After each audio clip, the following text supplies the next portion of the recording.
Hi, I'm Josh McGrath, I'm Andrew Haas. and this is the Ardent Pursuit Podcast.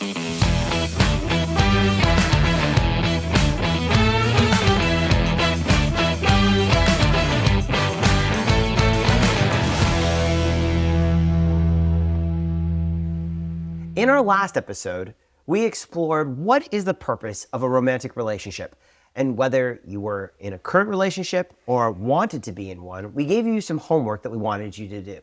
For those of you in a romantic relationship, we asked that you get a vision for that relationship that's going to lead towards marriage or to get out.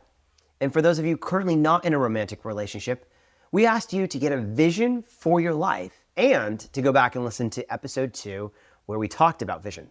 So hopefully, regardless of where you're at in life, you were able to do that. Because this week, we are going to talk about how to determine whether you are ready for a romantic relationship. Now, this is an interesting topic because I think that both within, secular culture as well as within the church, this idea of evaluating to determine whether you are ready for a romantic relationship, ready to date, that's not common. And in fact, I think it probably makes a lot of people uncomfortable. It's pretty non-existent, and most people don't think preemptively or ahead of time, should I do this? Yeah. And because so much of culture is just kind of like, if you want to be in a relationship, be in a relationship. Yeah, just do it. If you don't. Really what we're doing is we're coming at this from a Christian perspective. We talked about this in our last episode. There's covenant and there's not covenant. Right. And so we recognize that a romantic relationship is always moving towards a decision, either covenant or not covenant. And so there's a weightiness and a sobriety that accompanies making a value-based decision, like, should I begin a romantic relationship? And of course, we talked about this last time. We're not saying that, the first date, you got to be ready to marry the girl. But you're entering into that first date. You're entering into a romantic relationship with a vision for something bigger than just a relationship. You don't need to be ready for marriage on the first date, but you should have a clear path toward getting ready for marriage. Exactly. If it's not clear to you what you need to do to be ready for marriage, hold off. Yes. So today we're going to be examining really what we would consider some red flags, some what-nots, so to speak, NOTS, what-nots to have or that shouldn't be in your life when it comes to deciding whether you're ready for a romantic relationship or not. The evaluation process can be difficult because it can feel a little intangible. And it can also feel like, for our listeners that, Josh and Andrew, the arbiters of deciding who is ready to be in a relationship, who's not. And that's not really what we're doing because, I famously say, I don't know what will work, but I know what won't work. Yes. And so really what we're going to be examining right now is what won't work when it comes to beginning a romantic relationship. And so we're going to kind of take a look at, what we're going to call some red flags, some red lights, some pause, some stop, some don't go past go type things. And before we get into the categories, we've identified 4. Before we get into the categories, there's an overarching principle that we're going to address, which is this. If you have no desire to be to be married. Yeah. And maybe being anti-marriage, saying, no, that's not for me. I never want that. Guess what? You should not be pursuing a romantic relationship. You can determine very quickly, I should not be in a romantic relationship. Yeah. And that's pretty countercultural to some thinking. A relationship for some people is the end result. Like, you're in a relationship and that's where I'm at and I'm happy with my life and this is where I want to be. Yes. And I think it's important to know also that there's a difference between saying, I don't want to be married and, I don't want to be married right now. Yeah, big difference. Because what can happen is this idea of like, I don't want to be married for, 10 years, but I want to date her today. because she's so great, she's amazing, and we just click, we get along, and if I don't date her, someone else will. So you're like, kind of like putting her on layaway. I want to secure her now before someone else comes and snatches her up. And it's a way to kind of lock her in, so to speak, all without a plan to commit to her, which at the end of the day, it is really relational theft. It is not loving to her. It is not kind to her, and she does not benefit from that type of relationship. And you might even be more incentivized in that type of scenario to put in the bare minimum just to keep her around instead of figuring out, what do I need to do to move toward marriage? Yes, exactly. So like that already right there is like, that's the overarching principle, which is like, hey, if you don't want to be married, or marriage is like way down the road for you, don't be in a romantic relationship. You can determine very quickly that you're not supposed to be there. So let's take a look at these categories. We've identified 4 categories. These are not exhaustive categories by any stretch of the imagination. They're just things that we've observed either in our own lives or in the lives of other men that we've walked with.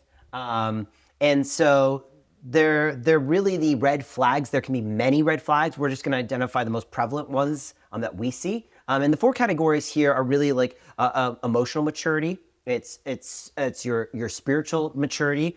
It's your financial maturity, and then it's your relational maturity. And so let's start right at the top with emotional maturity. Yeah. But which is like, I'm talking about men and emotional maturity. Wow. Oh boy. All the ladies are now listening, and the men just exited.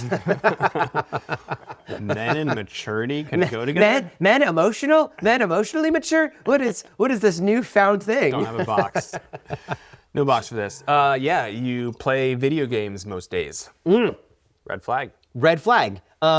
Your mom or relative still is taking care of you. They're still, doing your laundry and buying your underwear and t-shirts. In some capacity, if they're caring for you, red flag. Red flag. You struggle to receive or don't receive correction well. Oh, this is a big one. This is a challenge for men. I mean, probably humanity, but definitely for men. We are self-sufficient. We are prideful. We believe we know what is best.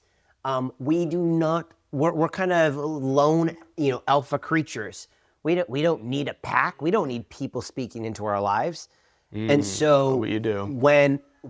Exactly. So when someone comes and they address a problem, they bring correction. It can be very difficult for men to receive that well. There's the tension. Men don't like to receive correction. I think it's just probably a common trait among men. But also there's the idea that men are to pursue knowledge and wisdom and know what they're about and who they are, which over the long term, that's going to minimize the need for others to possibly speak into your life in a corrective manner. And that's a good thing. Sure. So on one hand, you're pursuing this thing, but on the other hand, should that happen, you need to remain open to it. But at no point do you ever outgrow needing outside counsel. Nope. Never outgrow it. There's no point in your life as a man where you'll get to a place where you're like, I only give counsel. I don't ever need to receive it. You'll never get there. And here's the thing. If you're unable to receive feedback, correction prior to being in a relationship, that relationship is doomed to difficulty, because guess what happens in relationships? There's difficulty and there's correction and there's feedback from the other person. And so if you aren't able to learn to receive that well prior to even engaging in a romantic relationship, there's a lot of difficulty coming for you. And so it's funny because, the irony of this is, you've had men approach you about wanting to be in relationships or already beginning a relationship. I've had that. And I think about a couple different situations where I've had guys come to me and they let me know they're in a relationship. And they're like, well, what do you think? I'm like, well, you invited, so here we go. Strap on your big boy pants. And I just give some feedback regarding maybe some concerns about them entering into that relationship. And I have seen in the past where guys get really frustrated angry, even offended that I would say such a thing. I've actually had relationships, unfortunately, in the past just end because the guy did not like the fact that I was bringing some things to his attention where I was like, hey, I'm seeing this and this and this, and this is concerning. It doesn't preclude you from being in a relationship, but it's concerning. More so in a relationship than probably elsewhere in a guy's life is the need for outside input. Yes. Why is that though? Yeah, well, you have blind spots, and relationships, by definition, are subjective. You start out objective. You just get to know the person. You kind of evaluate things as you see them. But pretty quickly, the window of objectivity closes, and you move into the subjective territory really quick, which is by design. Yes, that's true. You should subjectively think this person is the best over anyone else. Yeah, I gotta stop you right there. I forget where I heard this, but I heard someone say that God only gave men enough blood to operate one of their major organs at a time. and when it comes to objectivity versus subjectivity, one starts in the head and then it moves from there and it rarely returns. Exactly. So in that subjectivity, if there aren't other people around that can see your blind spots and call awareness to that, because you don't see it. Yep. And you want to be aware of what you don't see. Yes. And that's only going to come onto your radar through other people. 100%. All right, so that moves us to this idea of spiritual maturity. Obviously, we're coming at this conversation from a Christian worldview. Not all of our listeners will. And while most of them are probably coming from a religious background, one of the things that we recognize from a Christian worldview is that it is imperative that a man is actively involved in a local church. And I would argue that definitely includes membership. And so if you've got a man who's coming to you saying, hey, I'm interested in being in a romantic relationship, I mean, one of my first things is, well, are you involved in a local church? And if I haven't seen you in a local church in 8 months, I'm like, you're not ready yet to commit to a romantic relationship because you've yet to commit first to the local church. Yeah, that's going to establish good habits, good pattern in your life. If you are involved in a local church, that's the opportunity for you to practice serving people, investing in other people. Come on. Because, the day comes where you're serving and invested in somebody else, you want to be well practiced in that. 100%. And I would say going off of that is obviously as a believer, you need to be in reading the Word of God regularly. You need to be engaging with that, whether you're reading it or you're listening to it. That needs to be an active part of your life. And again, for me, I'm going to be asking any guy who's interested in pursuing a relationship, hey, what is your time with Jesus looking like? It's easier to continue doing something or increase something that you're already doing than it is to start something. And if you don't have good habits, if you don't have things in your life like this that you're doing regularly, it's not going to get any easier. Yep. Certainly. And it's, could almost be impossible depending on how long you wait to get these good habits started. And so those are just pretty big red flags for me as a Christian. If I'm sitting down with another guy who's a Christian and he's saying, hey, trying to determine if he's ready for a romantic relationship. These are really big red flags for me. Now, the next category that we're going to get into is financial maturity. And I know this is an area that you're passionate about. You've got a lot of experience and knowledge in. Talk to me about it. Some red flags around finances. If you don't have a job or only work part-time. Red flag. Yep. If you live paycheck to paycheck. Red flag. Yeah. You got to show some financial fitness and move beyond living paycheck to paycheck. And debt. That's a big one. That's a big one. Come on. Dave Ramsey's ears just perked up. That's right. He's getting excited. He's about to get some calls from some viewers. He sums it up well. Debt is dumb. Debt is dumb. So we've got to unpack this a little bit. First of all, when it comes to men, particularly men who aren't married yet, what is the most common type of debt that men who are unmarried tend to have? it would either be school loans, car payments, or credit cards. Okay. Yeah, I would 100% agree. So let's move school loans out of that category for now. That's kind of its own conversation. Let's talk about things that, men tend to continue to spend money on.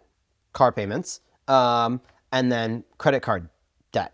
Now, car payments, again, it's kind of a separate category. That's an interesting conversation. The one that I want to zero in on right now is credit card debt.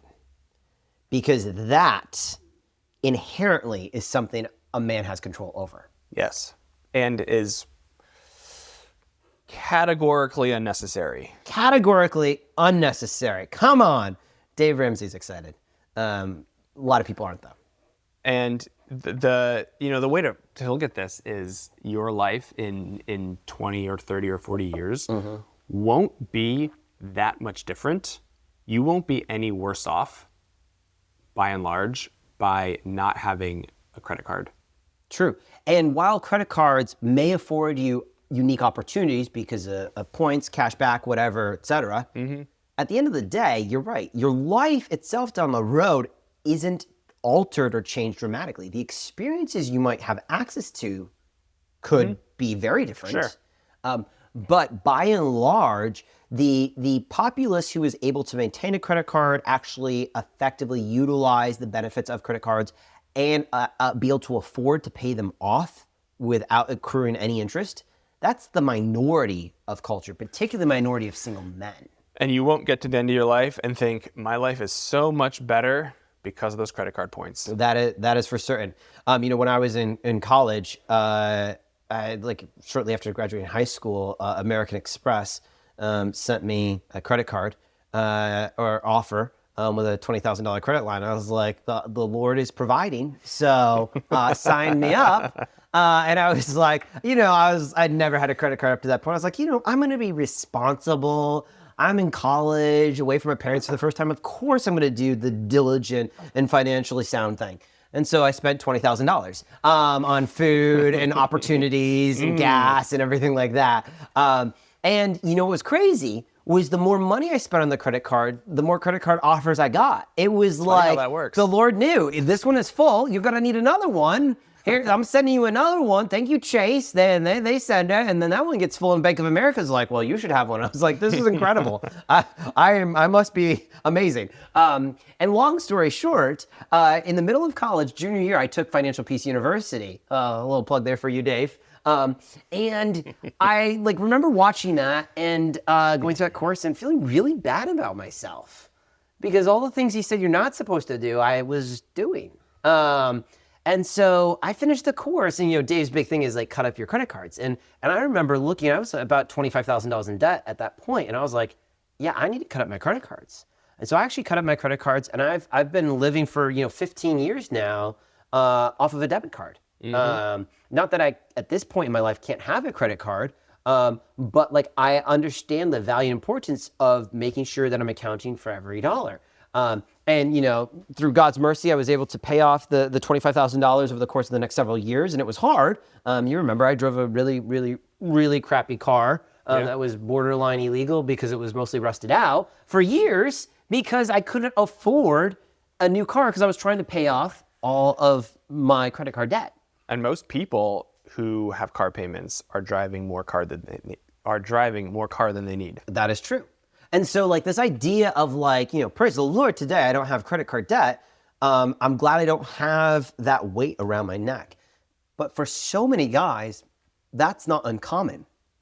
And for some, it's way more than $25,000. Yeah. And so, what's important here is we're not saying that if you have credit card debt, that precludes you from being able to, begin a romantic relationship. But there should be actual movement towards paying down the debt on that credit card. Because if there's not active movement towards paying down that debt, then that's a red flag. And I'm concerned about the type of debt, how much debt, but I'm even more concerned if there's not activity, momentum towards paying down. Yeah, and ultimately getting rid of it. Yeah, and then ultimately, yes, 100% ultimately getting rid of it. Okay, so let's talk about kind of the relational maturity aspect here for a moment, because I think this is one that men tend to struggle with. One of the things that is a red flag is when a man has lived his life in a siloed way where he does not have other men who he's friends with, who he walks in community with, who are counselors or accountability to him, or who are authority in his life. And again, going back to that idea that we talked about earlier, is that men are prideful, we're self-sufficient, we don't think we need outside counsel. We can do this all ourselves. But if a man doesn't have any type of other male relationships in his life, I'm like, whoa, red flag, major red flag for me. Yeah, men categorically need other men who can speak into their life. And if you don't have that, again, there are blind spots inside and outside of a relationship. And so prior to even being in a relationship, men need other men who can give honest input into where you are. Even more so if you're in a relationship. 100%. Now, we tend to be very generational as a culture, meaning that, when you're in your teens, you're hanging out with teens. When you're in 20s, you're hanging out with 20s. When you're in your 30s, you're hanging out with 30s. But really, the healthiest environment is to be in a multi-generational community where there are older men speaking into your life. Why? Because you're able to glean from their wisdom. You're able to glean from their counsel. You're able to glean from their life experience. And they're going to know things about you, about relationships, about walking this thing out. And they're going to be able to see aspects of your life and potential pitfalls in order to help you navigate them in a way where you end up successful. Yeah. Yep. You can't overstate the importance of having men. Both older. There is value in life experience. Older men who can speak into a young man's life and say, "This is what I've learned. This is what life has taught me." And for a young guy to value that, and then having peers, people your same age around you, who can, they're with you in your day-to-day life, and they can see what you don't see. And that's uncomfortable. It's uncomfortable to be a guy and to go seek out male input into your life. Doesn't come naturally. It doesn't. Going back to kind of, the first category, emotional maturity, and we joked, the women are listening, the guys have checked out. Because that's very much not like a classic masculine trait, at least masculine, or at least cultural masculine trait. Yeah. And so this idea of being like, hey, I actually want to seek out another man's advice, counsel, and input, and I want to be open and honest with him. That's like finding a unicorn. It's like, who does that? But actually, that's what men need. And I think about, Proverbs 11:14, which says that there's safety in a multitude of counselors. I tend to, when I'm talking with men who want to be in a relationship, I talk about this idea of authority. Authority is over you. Counselors are around you. Obviously, authority does give counsel.